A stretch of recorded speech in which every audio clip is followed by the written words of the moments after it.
I'm going to ask everybody a rhetorical question you need not answer because every hand should go up. How many of you either know somebody or you yourself have struggled to manage a healthy weight? Every hand should go up. We know that this. I don't use AI, but last night I used AI and it said, what percentage of the American population is overweight or obese? Well, on conservative numbers, they said 75%. We have a problem with weight in our country. The problem is not the weight. The problem is the chemistry that causes the weight. Madam Toastmaster, fellow Toastmasters, and our most welcome guest. Today, we're going to talk about the great big fugazi that's going on. We're going to talk about some solutions. With 75% of the world of America overweight or obese, our approach is wrong. We need to think about a healthy weight strategy. Diets don't work. Fads don't work. I'm going to give you the answer before I even start. We need to have a healthy weight strategy. Part of the reason we've got the problem that we have is that we have this calories in, calories out myth. This is a fugazi. We think that if we just cut our calories and we just increase our activity, we're going to be able to rein in our weight. This little chart you've got here that you cannot read, just look at the bar graph over there. You see, exercise and calorie intake have remained constant, essentially constant over time, and yet our obesity rates have skyrocketed over time. The bottom axis is time. We can see that obesity is increasing, and the current approach has a 97 to 99% failure rate. I'm going to tell you about a few studies, just a little bit. You can Google these things. The Women's Health Initiative found consistently people had 371 fewer calories over time, and they lost an entire 1/4 pound over 7 years. The next study was the NIH Look Ahead. The thing is that we don't just want to lose weight. We want to deal with the chronic disease that goes with the weight. And they said there was no improvement with those parameters. And the Real Health study saw there was no sustained weight loss. Don't try to read these teeny-weeny little letters.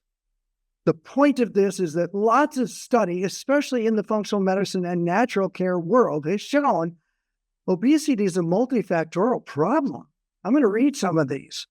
Medications, environmental toxins, gut health issues, sedentary lifestyle, ultra-processed foods, chronic stress, poor sleep, and the great big blue one in the upper left-hand corner is hormone balances. These are the factors that are driving weight gain. One of the biggest things that we're going to focus on this morning is our hormones.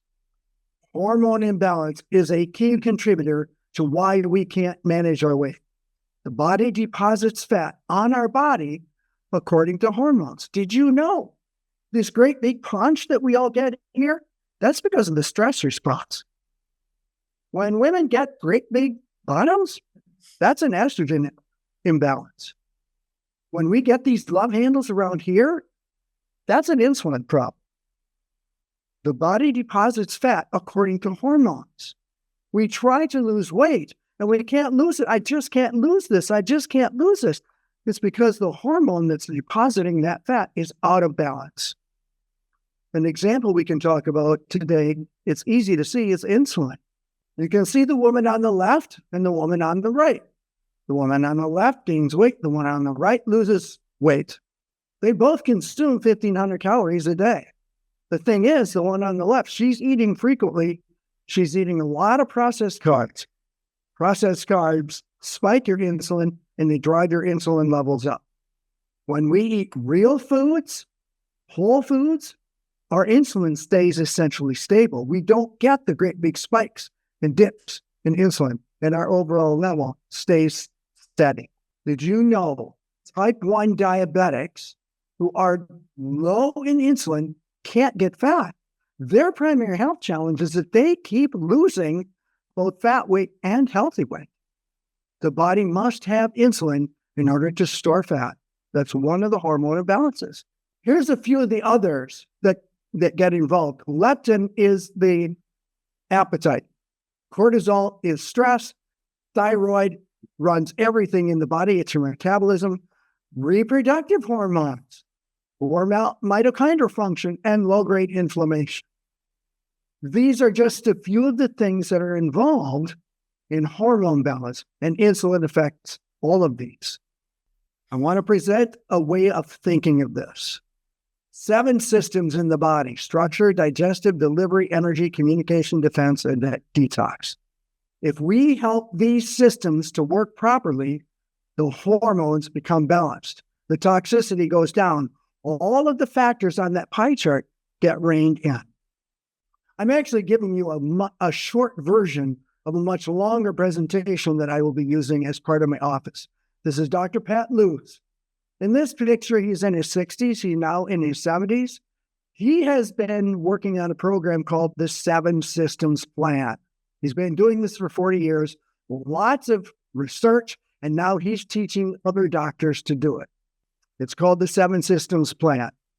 My wonderful, precious wife and I are now under his tutelage. We are offering this program in our office. If you want to have the solution, we're going to help figure out how to rein in these systems. We'll help your systems to be healthy, and then the weight will begin to be healthy. In our office, we provide advanced chiropractic care, functional medicine care, and we do referral with other disciplines as necessary. Now, I would like to open it up for questions. This is a question and answer session. Any question is valid. I'd prefer if it was along the lines of Rita. Her question was, can age have anything to do with weight loss? Carpagam, also am 67 years old, and I've learned something. At our age, our body is trying to kill us. It's slowing down. Everything in our body is slowing down. Our metabolism slows down. Our muscle gain slows, everything.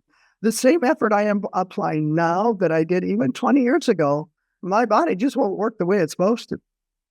Those 7 systems, they're not as efficient at our age as they used to be, which means it's a bigger effort for us to rein those in. The point is, though, if we focus on trying to be healthy and making those systems healthy, we can maintain the healthy weight. Now, I'm going to admit to you, I've been in a high-stress time for the last 2.5 years, and I had a heck of a time with this. I had a really healthy potch right here. And that stress is finally starting to relieve. And I'm very happy that this is starting to go down. Thank you for your question. What other questions? Eric? I saw your hand first. Yep. Very good. His question was, I showed that pie chart with a lot of colors on it and a lot of factors. His real question was, can we affect that? The whole point of the 7 Systems Plan is to affect all of those. The way we do it is we make all those systems healthy. When we have the detox system working well, environmental toxins still come in, but they don't become a factor in our health because we deal with them. We help deal with the gut issues. Very good. Her question was, how did I come into this 7 Systems Plan? And if I can put kind of a spin on this, why should I believe this? I have hundreds and hundreds of hours of training in functional medicine. The concept of healthy weight management, I've known that ever since I started my own care in functional medicine, let alone my training. It just makes perfect sense. If we try to be healthy, our body will be healthy. I was introduced to this through my main nutrition company called Nutridyne. He works with Nutridyne. He had so much success with this, and Nutridyne helped him with that. And they said, we got to let other doctors know about this. I just watched one of his webinars. It was intuitive. The thing that I love about this is that patients can enroll in this and know this is the process that we're going to go through. I had never had that before. Every patient that came in, I treated as an individual, and everybody had to have a different process. This is a good, sound, well-proven process. He's been doing this for 40 years, and it's well-researched. I'm real excited about it. Thank you. if I can summarize your question, she said she looked at the pie chart and said, we've got all of these factors, and I have worked hard on a number of these factors. How do you figure this out? What I didn't try to tell you is that part of the process is we do a level of evaluation. If you're coming to my office, I will be doing some physical exam things. I will be doing evaluation things to know which are the systems that need help.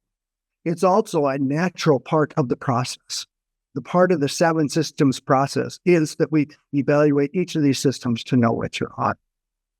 You guys have been really, really good about asking these questions. The purpose of this speech is to give you hope. Every hand should have gone up when I asked my rhetorical question. The whole world needs help. I'm here to provide that to whoever God brings to me. Thank you for your time.